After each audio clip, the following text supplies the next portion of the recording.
Hey now! What is up, everybody? My name is Mike Brown, aka Review King MB, and this is another example of me doing something spontaneous. This is my 31 days of horror movie reviews, and what I mean by that is I was originally planning on watching and reviewing for this a different movie. A movie in the same vein of what we're talking about, but not this specific movie. Until I thought, since I am filling out the list and just adding movies to space out this list, I need 31 movies after all. I decided to watch Nosferatu, the 1922 version, which this is officially the oldest movie I have ever reviewed on my channel. But notice how I didn't say this is the first time I'm watching Nosferatu. No, this is the second time I've seen this movie. We'll get to that in a minute. This is directed by F.W. Murnau. Sure. And it's based off of Bram Stoker's Dracula, that novel that actually I was surprised to read how much controversy there is pertaining to this movie being an adaptation to that. It's more of an unofficial adaptation. I guess there was some legalities when it comes to did this movie have permission or not. In fact, the widow of Bram Stoker, I guess she was like, nope, you're not allowed. Destroy every movie, every film that this has produced, and most of it was destroyed except for some that did make it. I'm not sure if this is just like footage left over from that and they compiled it to make whatever they could with it, or is this just the movie that they initially set out to do, because it's a silent film and it's a German film. In fact, the way that I went to watch this, I have my sources. I have my ways of watching a movie that's maybe not on Netflix or Amazon or Disney Plus, HBO Max. If it's not on those, I find my ways to watch it. But because it was in German, all of the subtitles, the text, I couldn't read it. I was like, what the fuck? So then I saw that this movie is on Tubi, which I've never used Tubi until now. I had to download the Tubi app, which felt weird, and I watched it on Tubi, so that was in English. And what was interesting about it is that, okay, the very first time I saw this movie, let's get into it.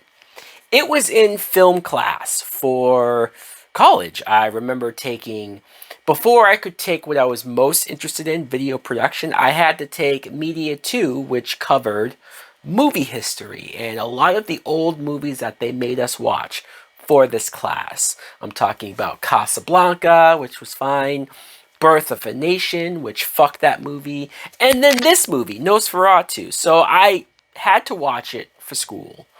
And I remember watching it back then and thinking, okay, like, I get it. I get why, given when it came out, that this is one of the original touchstones, the leading the charge when it comes to horror. A lot of movies have sort of followed the template that this has started and built upon it.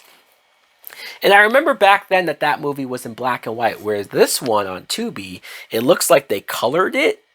I mean, maybe my memory's wrong. Maybe it wasn't in black and white, but I'm pretty sure it was. This one, though, that I just watched was in color. So that was weird, because there was so many scenes that, like, they said was at night, but because it was colorized, it almost looked brighter, so it didn't look like it was at night. It never looked like this was at night. It looked like the whole thing took place in the daytime, even though that clearly can't be the case given the character and the subject matter we're talking about.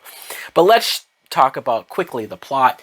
Is you have this land clerk who gets summoned or requested to go to the castle of Count Dracula. It's fascinating how they just know it's Dracula, or at least, like, I don't know if they really thought it was Dracula, or if he really thought it was Dracula, or if they did. But he goes there, and he's sort of meeting with him, interacting with him, seeing if he wants to, I guess, buy the land or whatever. And he has to spend a night or two there, and so he's kind of scared this entire time that this hideous, creepy, freak-looking thing that may be a vampire will fuck with him, will kill him, will do something to him. And also, he threatens to go after his wife, and so it becomes this whole thing. What I think of Nosferatu, the original, is, I will be honest, when I first started this movie, granted, like I said, saw it once before, but I didn't remember a whole lot of it. So watching it now, when I remembered and realized that this was a silent film and that there wouldn't be any talking, any voice, it was just characters on screen interacting and then the text. And so you had to read the entire thing. There was a part of me that went, ugh, I don't want to do this. I don't feel like watching it. I don't really want to watch silent films. You're not going to find me choosing on my own to watch a bunch of silent movies. And that's not to say that that's really the movie's fault. It's of the time period. There are other people who probably can quickly and more easily get into silent films or movies of that nature. It's just rough for me. It is, starting out. But as the movie went along, as our character went to the castle and was interacting with the vampire and had all of these creepy scenes of him being paranoid and him trying to figure out what's real, what's not, his wife being almost put into a trance by the vampire who I wanted to turn her or whatever he wanted to do.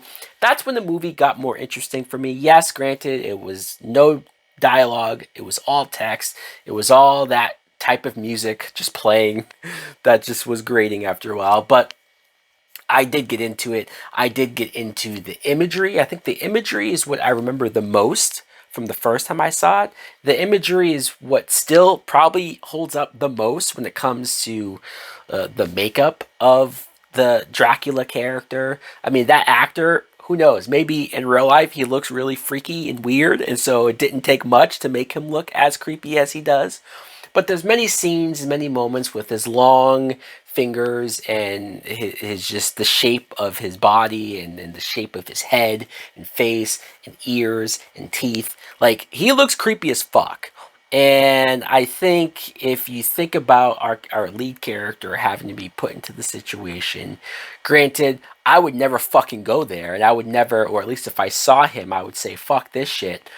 Right? So I wouldn't go through with all of this. So you might find that character to be dumb, that he's still there that whole time. And then there's even one scene where he goes to sleep and then he wakes up and he freaks out over bite marks on his neck and he's trying to figure out, is it mosquito bites or what? And I'm like, that's when I get the fuck out of there. Like, the possibility that this dude in my sleep is going to bite me, we have another thing that needs to go on. Now, the castle of Dracula, once again, it's not shot in a way to like really see the grand scope of it, but I thought what we saw, it looked cool.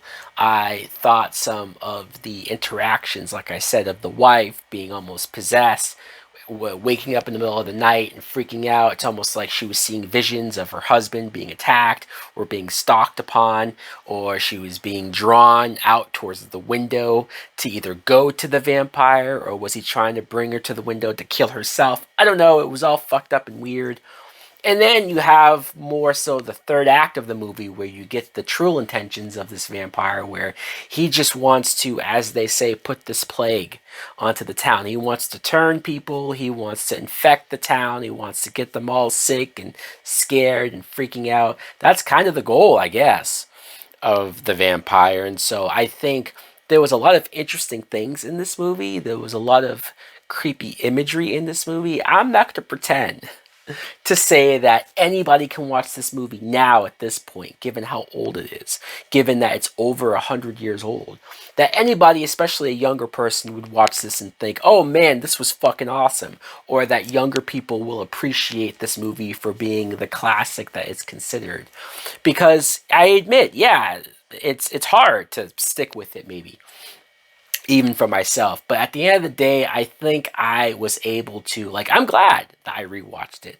I was able to sort of get into what this movie was doing. I was able to get into what probably the original novel and book, what was probably creepy and interesting about that. I'm actually looking forward to seeing more adaptations of Bram Stoker's Dracula, seeing more of what's there, especially more like later versions of it, more up to date versions of it. But I had to go back and see the original. I had to like fully, and I'm glad I rewatched it too because I think it's even better than I remember. Overall, it's a good movie. It's a classic movie. It's all that good stuff. But it's not like one of my favorites. It's not something that I'm ever going to say, aha, it's one of the greatest horror movies of all time for me or my favorite. I'll just say, I get it. I get the appeal. I get what people like about it. So, guys, let me know in the comments below if you too have seen Nosferatu, the original, the 1922 version. Yes, I know. It's old. Thanks for watching. Like, comment, subscribe. Later! Please won't you save my desires on fire? Sometimes you need a little piece.